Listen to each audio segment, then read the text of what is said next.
नमस्कार, आप देख रहे हैं इलेक्शन कैफ़े। मैं अश्विनी कुमार सिंह। आज के मेहमान सुमित सर, मनोरंजन भारती जी, विचित सर और पुनेंदु जी, आप सभी का स्वागत है। आज की चर्चा दरअसल हम लोग कर रहे हैं हरियाणा की, क्योंकि वहाँ पर एक घटनाक्रम ऐसा हुआ कि एक गठबंधन था दो पार्टियों का, बीजेपी और जेजेपी का, वो गठबंधन टूट गया आज अचानक से। और उसके बाद बीजेपी ने अपना मुख्यमंत्री बदल के एक दूसरे सैनी साहब जो प्रदेश अध्यक्ष थे उनको बना दिया है नया मुख्यमंत्री अब। और जो मौजूदा मुख्यमंत्री थे, जो अब भूतपूर्व मुख्यमंत्री हो गए हैं, उनकी चर्चा ये है कि शायद उनको लोकसभा चुनाव लड़ाया जा सकता है। और जो अभी के मौजूदा मुख्यमंत्री वो लोकसभा सांसद, उनके पास विधायकी का नहीं है। 3 महीने के बाद वहाँ पे भी इलेक्शंस हैं। ये जो घटनाक्रम है, दरअसल पहले ये खबर आई कि सर कि अलायंस नहीं हो पा रहा है, मन मुटाव है, इसलिए टूट गया। बताया गया कि जेजेपी 2 सीट मांग रही है और बीजेपी देना नहीं चाहती है, इसलिए अलायंस नहीं हो पा रहा है। लेकिन कल शाम तक बीजेपी के अध्यक्ष से मिल के गए दुष्यंत चौटाला कि भाई हाँ हो रहा है, 2 सीट का कन्फर्मेशन भी था। अचानक से ये आया कि भाई चुनाव से कुछ समय पहले आज अचानक से इस्तीफा हो गया। इस्तीफा होने के बाद पार्टी मुख्यमंत्री बदल दिए गए। ये घटनाक्रम क्या दिखाती हैं आपको कि जो अगला विधानसभा चुनाव उसकी तैयारियां हैं ये बीजेपी और जेजेपी की, या बात नहीं बन पाई 2 सीटों के लिए इसलिए हुआ है? देखिए, बहुत सारे सवाल हैं और सवालों के अंदर भी बहुत सारे सवाल छिपे हुए हैं। मुझे जो लगता है, देखिए ये जो घटनाक्रम हुआ पब्लिक को पता है, मैं उस पर रिपीट नहीं करूंगा। सरकार गिरी, नई सरकार ने शपथ ले ली और उस नई सरकार में नए मुख्यमंत्री हैं नायब सिंह सैनी, और उस नई सरकार में जेजेपी नहीं है, जननायक जन पार्टी जो थी वो नहीं है, तो चौटाला साहब की पार्टी। ऐसा लगता है मुझको, एक राजनीति का छात्र होने के नाते, कि जैसे आपस में एक समझदारी थी भारतीय जनता पार्टी के बीच और जेजेपी के बीच कि चुनाव सर पे आ गया है। लोकसभा चुनाव तो 1 महीने के भीतर ही है और विधानसभा चुनाव 6 महीने के भीतर, अक्टूबर नवंबर में है। तो अगर जेजेपी जो पार्टी है, चौटाला साहब की पार्टी है, ताऊ देवीलाल की पार्टी है, वो जाटों की पार्टी है। जाट उस पार्टी के पीछे खड़े होते हैं, जाटों की दम से वो पार्टी बनती है। और हरियाणा में जाट जो वोट है वो करीब 20 से 25% का वोट है, जाटों का वोट है। सबसे बड़ा वोट बैंक जाटों का, अगर कम्युनिटी की बात की जाए, एक पर्टिकुलर कम्युनिटी की बात की जाए, तो वो जाटों का होता है। लेकिन बीजेपी ने बीते 10 सालों की जो राजनीति की है वो मनोहर लाल खट्टर के नाम पे की है। खट्टर साहब जाट नहीं है, नॉन जाट है। और नॉन जाट राजनीति को बीजेपी ने हरियाणा में ये साबित करने की कोशिश की कि जाटों की जो पार्टी थी वो कांग्रेस पार्टी थी या चौटाला साहब की पार्टी थी, ताऊ देवीलाल की, और हमारी जो पार्टी वो नॉन जाटों की पार्टी है। और उसने नॉन जाटों की पार्टी को कैंडिडेट्स भी दिए, इंपॉर्टेंट पोर्टफोलियोज भी दिए, सांसद भी बनाए। तो बीजेपी पूरी नॉन जाटों की राजनीति कर रही है। अब जब आप नई सरकार बनाते हैं, उसमें जेजेपी को बाहर कर देते हैं, तो अब क्या होगा चुनावों में? अब 3 ताकतें लड़ रही होंगी हरियाणा में, बीजेपी, जेजेपी और कांग्रेस। जेजेपी और कांग्रेस ये जाटों की पार्टियां हैं। कांग्रेस के नेता, क्योंकि भूपेंद्र सिंह हुड्डा आज की डेट में वो जाटों की वजह से बड़े पॉपुलर भी हैं, तो जाट का वोट बैंक आपस में बढ़ जाएगा जेजेपी के बीच और कांग्रेस के बीच, चाहे लोकसभा चुनाव हो चाहे विधानसभा चुनाव हो। फायदा किसको होगा 2 बिल्लियों की लड़ाई में? भारतीय जनता पार्टी का। तो बीजेपी को इसका फायदा हो जाएगा। तो मुझे लगता है कि वो सोची समझी रणनीति है कि कांग्रेस पूरा माहौल ना लूट ले।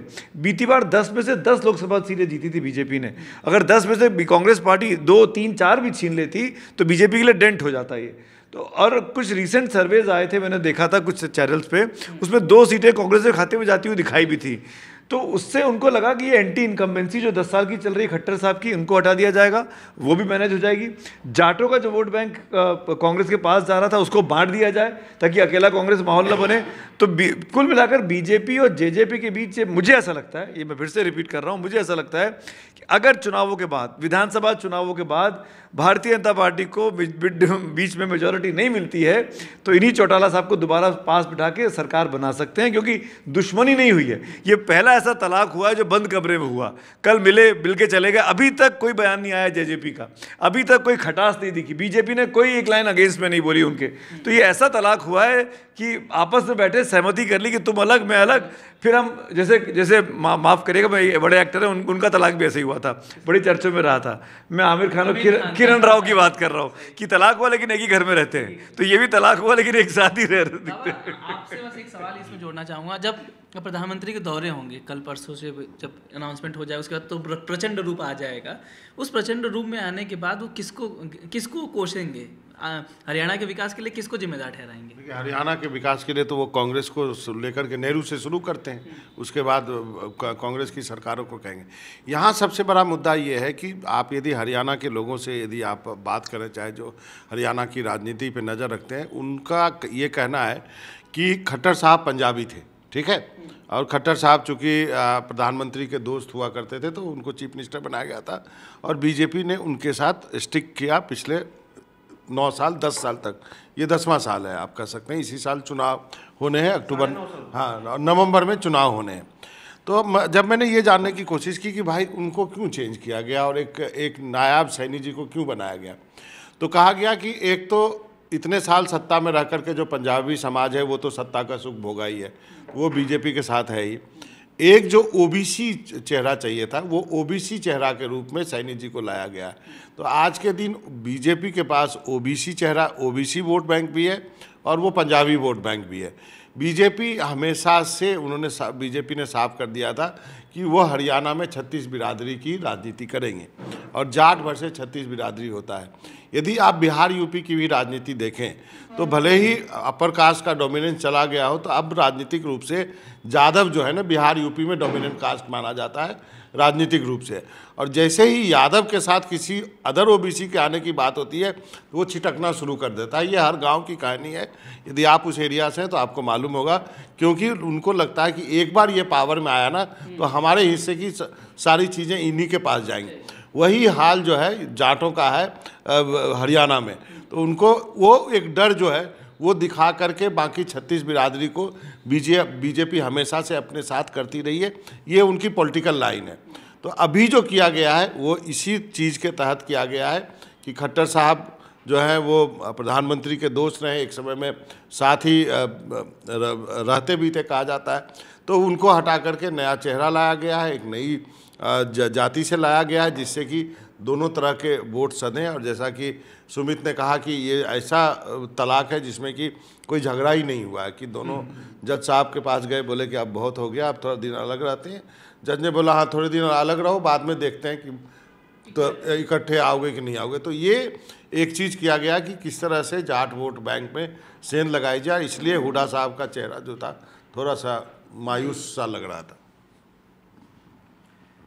आप ये इसी बात पे आप एक्सटेंड करना चाहेंगे अगर आगे भी कि एक सवाल ये है कि आप बोलते हैं कि जाटव जो बहुल है, जो पावरफुल, बहुल नहीं पावरफुल है, उसके नेता अभी तक होते थे पॉलिटिक्स में, हरियाणा की पॉलिटिक्स मुख्यमंत्री वही बने जाट ज़्यादा हाँ जाट। लेकिन आप देखिए अगर एक एक्सपेरिमेंट जो प्रधानमंत्री मोदी ने किया था कि पहले मनोहर लाल खट्टर को बनाया था, लेकिन जब 19 का चुनाव हुआ तो वो मेजॉरिटी नहीं ले पाए, सरकार गठबंधन में गई, तो वो एक एक्सपेरिमेंट उनका फेल नज़र आया। ऐसे ही एक्सपेरिमेंट उन्होंने झारखंड में किया था जहां उन्होंने नॉन आदिवासी को मुख्यमंत्री बनाया था, रघुवर दास को, वहाँ पर भी वो फेल हुए, रघुवर दास को अब राज्यपाल बना दिया गया।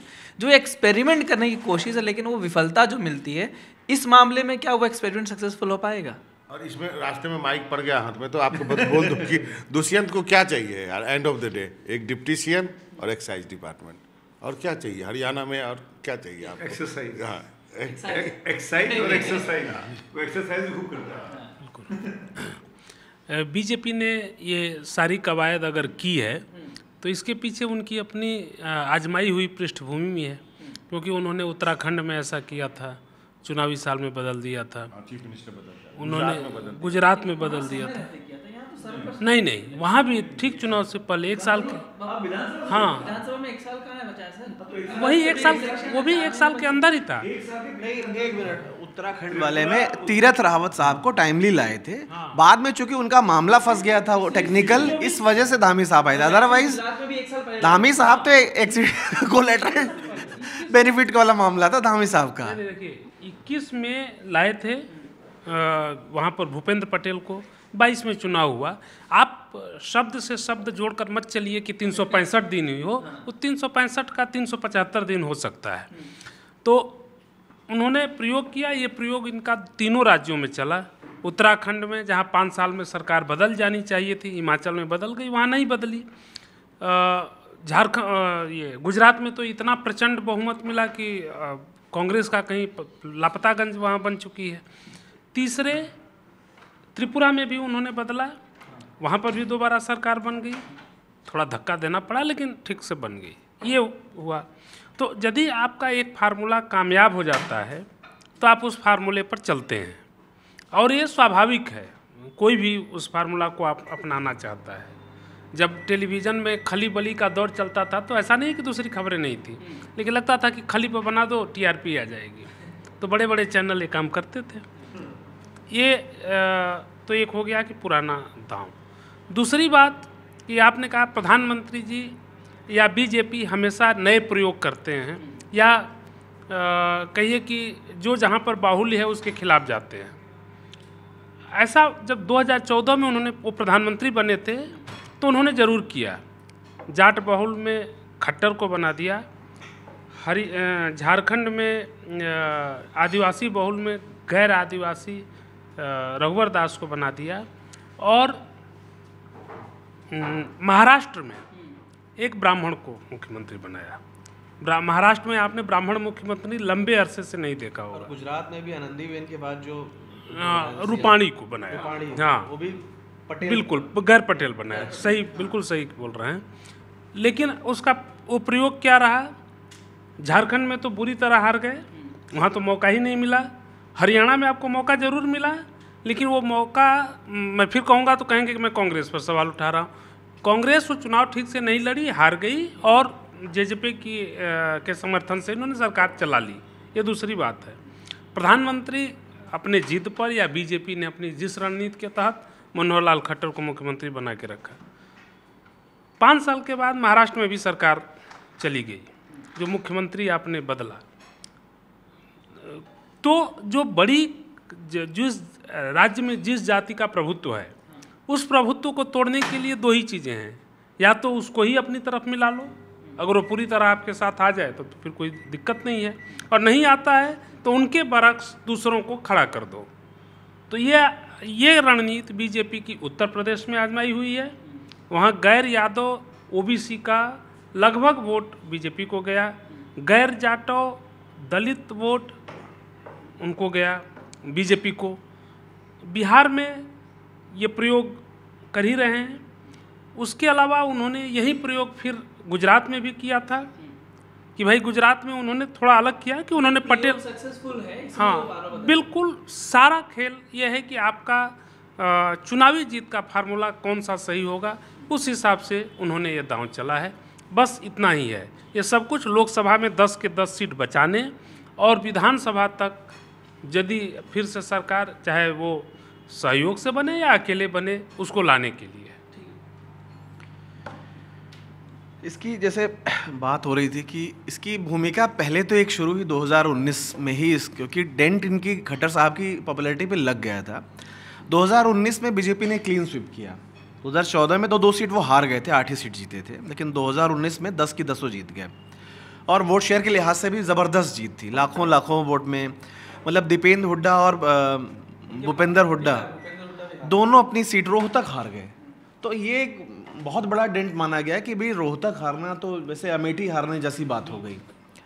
तो लेकिन उसके बाद जो चुनाव हुआ विधानसभा का 2019 का, जब ये नारा दे रहे थे कि 90 में हम 75 जीतेंगे, और आकर के 40 पे सिमट गए। 40 पे सिमटे, नहीं, कांग्रेस 31 जीती, कांग्रेस 31 जीती, वो 40 जीते। बाद में वो जो भव्य बिश्नोई उपचुनाव में जीते तो फिर उनका 41 हो गया। तो खट्टर साहब को वहाँ पे था, लेकिन जैसे कि वहाँ पुष्कर सिंह धामी अपनी सीट हार के भी दोबारा सीएम बने, तो मोदी जी ने कहा भाई हमारे दोस्त हैं, तो दोबारा उनको सीएम बनाया गया।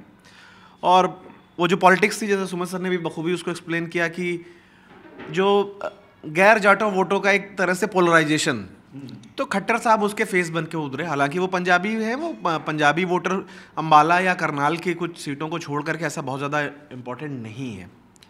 लेकिन गुजरात का भी हमने उदाहरण देखा कि वहाँ पे चुनाव से पहले, 1 साल पहले, वो जो डोमिनेंट कास्ट है पटेल, उसका सीएम उनको बदलना पड़ा, वो ले आए। तो मुझे लगता है कि बीजेपी की एक कोशिश है कि वो जो 36 बिरादरी है उसमें एक सैनी समाज का एक अच्छी संख्या है। ओबीसी कम्युनिटी में अगर आप मतलब नॉन जाट उसमें देखें तो सैनी एक बड़ा वोट बैंक है, और वोकल भी है, और पॉलिटिकली बहुत डोमिनेंट भी है।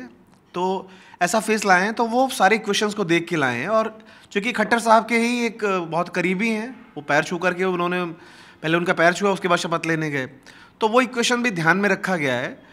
तो अभी भी गैर जाटव समाज से उन्होंने लिया है, तो वो स्ट्रेटजी है बीजेपी की, क्योंकि खट्टर साहब पे कई तमाम चीज़ें वो बहुत अच्छे से हैंडल नहीं कर पाए। बहुत बड़े बड़े ऐसे मामले रहे, जैसे आप देखिए जाट आंदोलन में 30 से ज़्यादा लोगों की जानें गई, हज़ारों करोड़ रुपए की संपत्ति वो हुई। फिर राम रहीम वाले मैटर में 40 से ज़्यादा लोगों की जान गई और बहुत बड़े पैमाने पर हिंसा हुई। उसके बाद रामपाल, क्या नाम था उनका, संत रामपाल, उसमें भी तकरीबन 6-7 लोग मारे गए थे और बड़े पैमाने पे बहुत लाठीचार्ज और बहुत कुछ हुआ था। तो बहुत सारे ऐसे मैटर थे जब किसान आंदोलन के दौरान भी वो बहुत ऐसी चीज़ें थी बड़ी बड़ी जिसको बहुत अच्छे ढंग से वो हैंडल नहीं कर पाए, और वो एक तरह से लोगों में कहीं ना कहीं वो एक नाराज़गी थी। और ख़ासकर हरियाणा का जो समाज है वो बहुत उस ढंग से खट्टर साहब को एक्सेप्ट नहीं कर पा रहा था। एक तो खासकर उनके तमाम बयानात भी जो है वो मीडिया की सुर्खियाँ बनते थे, महिलाओं को लेकर के तमाम ऐसे बयान थे जो मतलब आपत्तिजनक थे। तो वो मैं कहता हूँ अभी तक वो 9.5 साल खींच ले गए, ये उनकी किस्मत थी, वरना भी कई बार उनको हटाने की चर्चा हुई। तो देर आए दुरुस्त आए बीजेपी के लिहाज से, उनके हिसाब से मैं बता रहा हूँ। तो वो अच्छा कुछ कहना चाह रहा हूँ? नहीं, मैं 2-3 चीज़ें कहना चाह रहा हूँ। एक पर्सनल बॉन्डिंग है खट्टर साहब के बीच और नरेंद्र मोदी जी के बीच, इससे इनकार नहीं करना चाहिए। जो लोग बीजेपी और संघ परिवार को पढ़ते रहे, कवर करते रहे, जानते हैं, और मैं बात में पुख्ता जानकारी पे कह सकता हूँ कि दोनों लोग एक वक्त में जब संघ के लिए काम कर रहे थे तो तमिलनाडु में संघ का उन्होंने बहुत काम किया है। दोनों व्यक्ति तमिल समझ सकते हैं।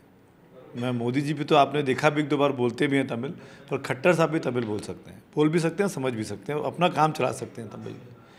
और मुझे ऐसा लग रहा है कि अगर ये खट्टर साहब को लोकसभा चुनाव लड़ाया जा रहा है तो इनको आने वाले वक्त में जो दायित्व मिलेगा पार्टी में, वो कहीं ना कहीं तमिलनाडु से या तमिल से जुड़ा हुआ कामकाज भी इनको मिल सकता है, क्योंकि उधर बीजेपी को इनरोड्स बनाने हैं। और ये बात मैं इसलिए भी कह रहा हूँ कि 2019 का जब चुनाव हो रहा था, जब हरियाणा का चुनाव विधानसभा का, और ये था कि खट्टर साहब को चेंज कर देंगे, अब जब अलायंस की सरकार बन रही थी, तो भी ये बात पार्टी के अंदर हुई थी कि खट्टर साहब को इधर लेके आना चाहिए संगठन में और उनको तमिलनाडु के काम में लगा देना चाहिए। 24 में वो काम आएंगे। अगर वो अभी से काम करना शुरू करेंगे तो तमिल पार्टियों को लाना, जोड़ना, करना। आपके लिए कुछ खबर आ गई? कांग्रेस की लिस्ट आ गई। जी, जाइए, बताइए। तो ये शो तो आप लोग रिकॉर्डेड देखेंगे, तो हम लोग यहीं बैठे हुए हैं, लेकिन लाइव करने के लिए मनोरंजन भारती जी को जाना पड़ा है। कांग्रेस पार्टी ने अपनी दूसरी लिस्ट जारी की है और उसी के लिए वो अब कुछ ही पलटों में, मतलब अब तो मैं क्यों बोल रहा हूँ, लाइव में तो दिखेगा नहीं, टीवी पे देखने वाले हैं। तो ये केमिस्ट्री थी। कल भी जब गुड़गांव वाले एक्सप्रेसवे का उद्घाटन कर रहे थे प्राइम मिनिस्टर, मंच पे साथ में खट्टर साहब थे पूरे समय। मंच से उन्होंने कहा कि मैं और खट्टर साहब तो दरी पे साथ में सोते थे, हम एक बाइक पे साथ में चलते थे। ये इनके पास एक बाइक थी, ये बाइक चलाते थे, मैं बाइक में पीछे बैठता था, और गुड़गांव की तो सड़कें नहीं थी, हम लोग को इतनी धूलक्कड़ में आना पड़ता था। और अब देखिए कितनी अच्छी अच्छी सड़कें हो गई, क्योंकि हाईवे का वो इनॉग्रेशन कर रहे थे, एक्सप्रेसवे का। तो कुल मिलाकर वो जो केमिस्ट्री है दोनों के बीच है, जो आप कह रहे थे, जिसलिए मैंने आपसे माइक लिया, वो ये कि इसीलिए वो 4 साल बने रहे, क्योंकि वो नरेंद्र मोदी की स्कीम ऑफ थिंग्स में फिट थे। आप उनके ऊपर तमाम इल्ज़ाम लगा दीजिए कि लॉ एंड ऑर्डर को मैनेज नहीं कर पाए, किसान आंदोलन हो गया, यहाँ प्रोटेस्ट हो गया, वहाँ दंगे हो गए, पर कभी भी उनसे एक सवाल नहीं पूछा गया। इसीलिए क्योंकि एक तो वो ईमानदार छवि के आदमी हैं, उन पर कोई करप्शन का चार्ज नहीं है, और वो प्रधानमंत्री के बहुत निजी तौर पर उनके खास रहे। अभी जब उनका चेंज ऑफ गियर जो अब आज आपने देखा है, उसमें ये बड़ी इंपॉर्टेंट चीज़ है कि हो सकता है कि वो लोकसभा चुनाव लड़ें, इसीलिए उनको अलग किया गया। और आने वाले वक्त में जो अगर सरकार बनती है, जिसका कि दावा बीजेपी कर रही है मोदी 3.0 की, तो उसमें वो कोई इंपॉर्टेंट पोर्टफोलियो भी उनके पास हो। लेकिन एक दिलचस्प बात कहूँगा इसके साथ साथ, 1-1.5 महीने पहले की तस्वीर याद करिए विचित्र जी, जब शिवराज सिंह चौहान को हटाया जा रहा था, तो ये मनोहर लाल खट्टर साहब ऑब्जर्वर बन के गए थे। ये नेक काम उनके हाथों से कराया गया था कि शिवराज सिंह चौहान नहीं, अब यहाँ पर मोहन यादव मुख्यमंत्री बनेंगे।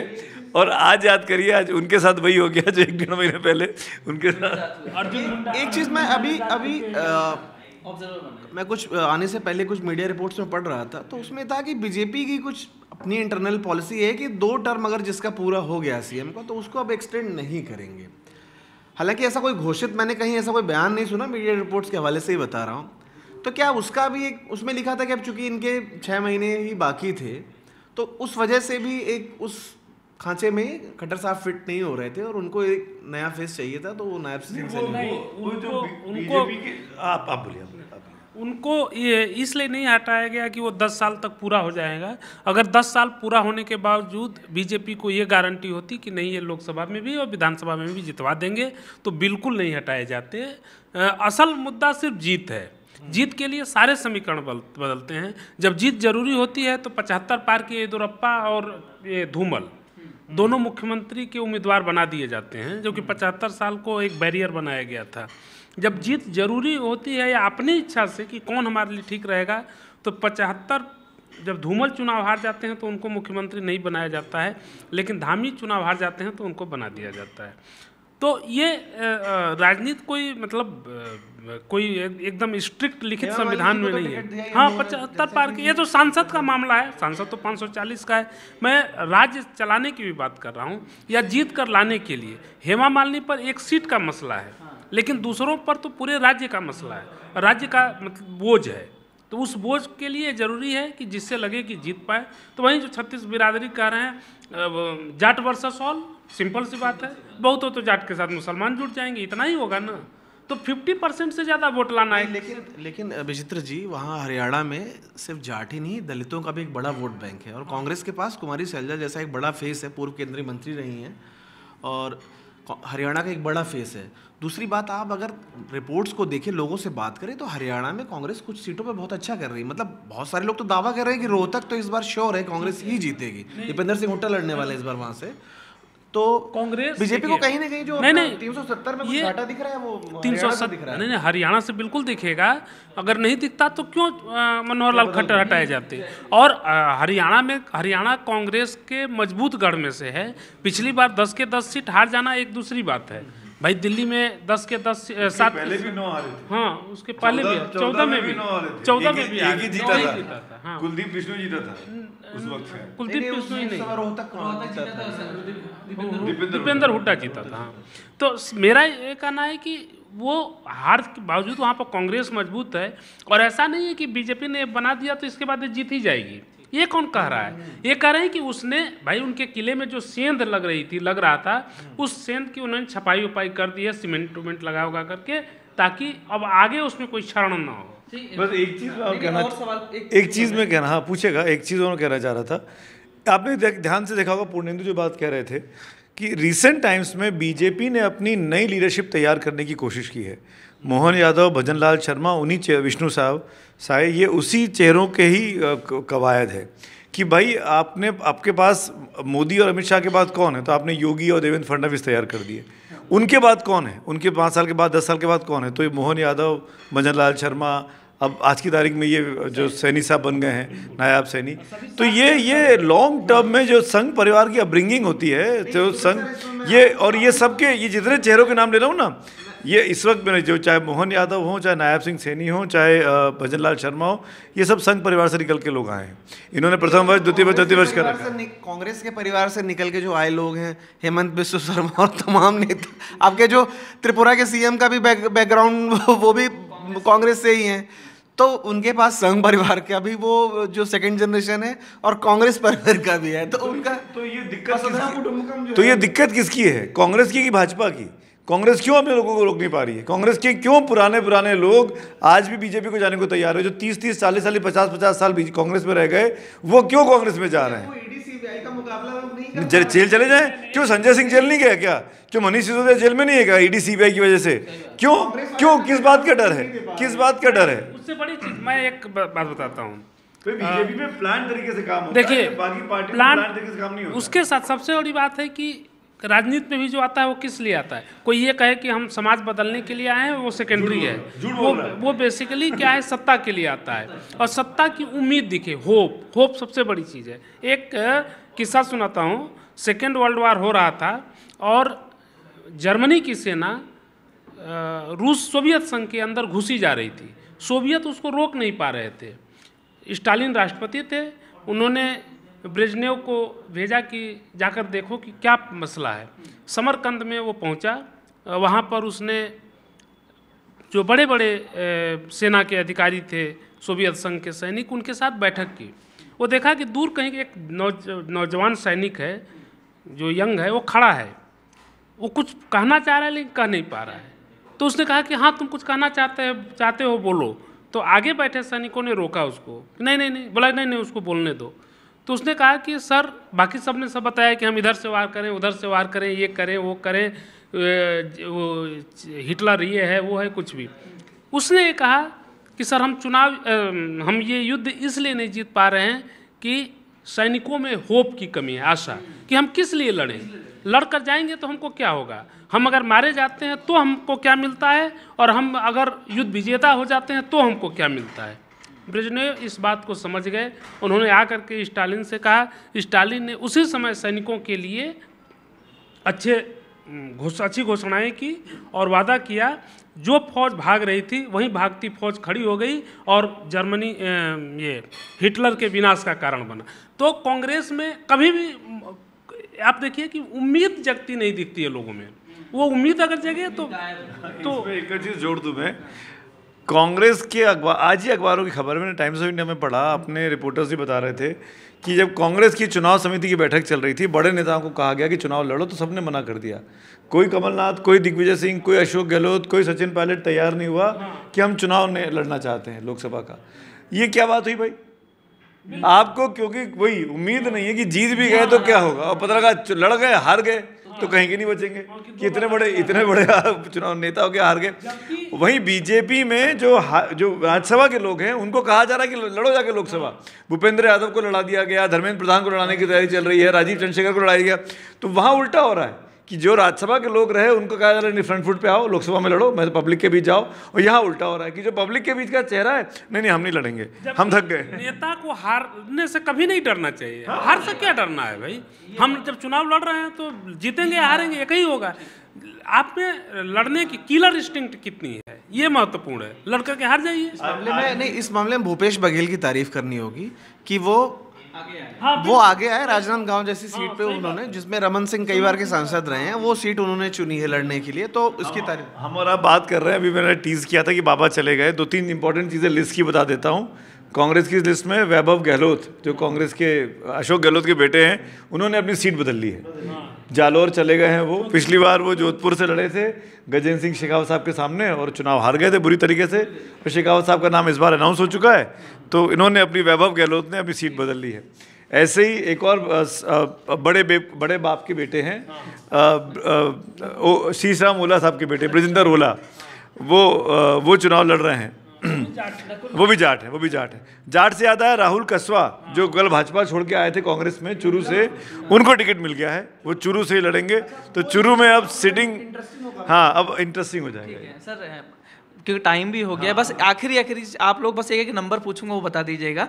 ऑल ऑफ सडन जो चेंजेस हुए हैं, कहा यह जा रहा है कि एंटी इनकम्बेंसी को ख़त्म करने के लिए किया जा रहा है, लेकिन मैं एज ए दर्शक भी नहीं समझ पाऊंगा ये चीज़, क्योंकि जो सरकार 4.5 साल रही, 5 महीने में ऐसा क्या मुख्यमंत्री बदलने से हो जाएगा कि एंटी इनकम्बेंसी खत्म हो जाएगी? जबकि आपकी सरकार रही 4.5 साल, तो जनता इसको कैसे लेगी? आप अपने बाहर रख दीजिए। इसमें एक चीज़ सवाल ये है कि अभी तक कांग्रेस के लिए जो फ़ायदा दिख रहा था, अब क्या लगता है आपको कांग्रेस 2 सीट भी निकाल पाएगी वहाँ से?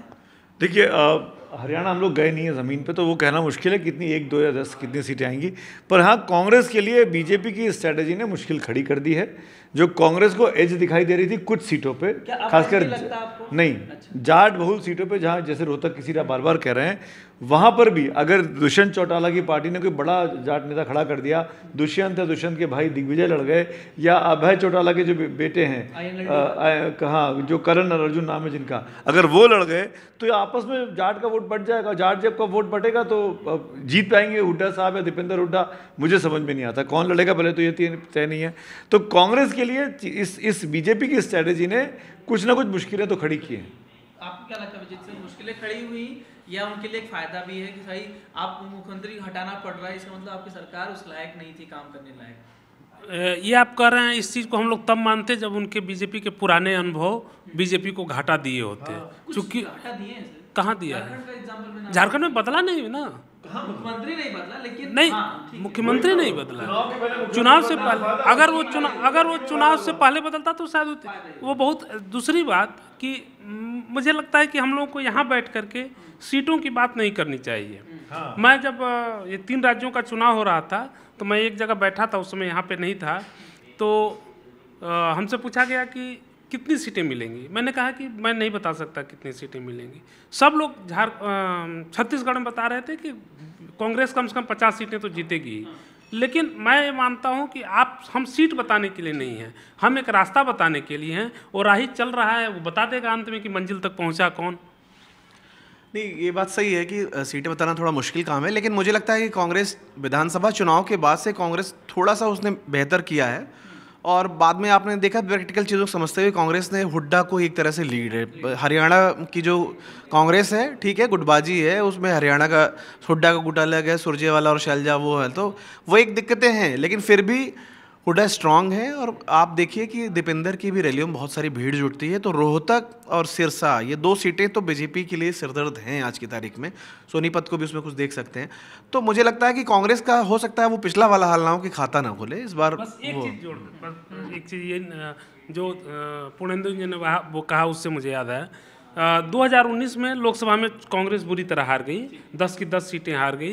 राहुल गांधी ने सब कुछ छोड़ दिया। कांग्रेस एक तरह से जैसे होता है ना कि नाव पर से जो माझी कूद कर भाग गया और नाव हिचकोले खाने लगी, वैसी स्थिति थी। उस समय वहाँ का प्रदेश अध्यक्ष राहुल गांधी का ही बनाया हुआ था, मैं नाम भूल रहा हूँ, जो चला गया है, अशोक तंवर, जो चला गया, नहीं आप में आप होते हुए अब बीजेपी में, अच्छा हाँ, जो चला गया, उसको उसी समय हुआ जैसे ही लोकसभा चुनाव हुआ। हुड्डा की ये जोर था कि इसको हटाओ, पार्टी हमको दो, हम विधानसभा में कुछ बेहतर कर लेंगे। लेकिन कांग्रेस का जो शीर्ष नेतृत्व था जो तय नहीं कर पाया कि क्या करें, चुनाव से 1 या 2 महीना पहले दिया। अगर वहीं उसी समय हुड्डा को दे दिया होता तो शायद वो चुनाव 31 और 40 सीट का फर्क नहीं होता, वो बीजेपी के लिए और मुश्किल हो सकते थे, या हो सकता था कि पासा पलट भी गया होता। ये बात है। जी जी, धन्यवाद। तो आज की चर्चा में बस इतना ही। कल मिलते हैं किसी और विषय के साथ, तब तक के लिए बहुत बहुत धन्यवाद।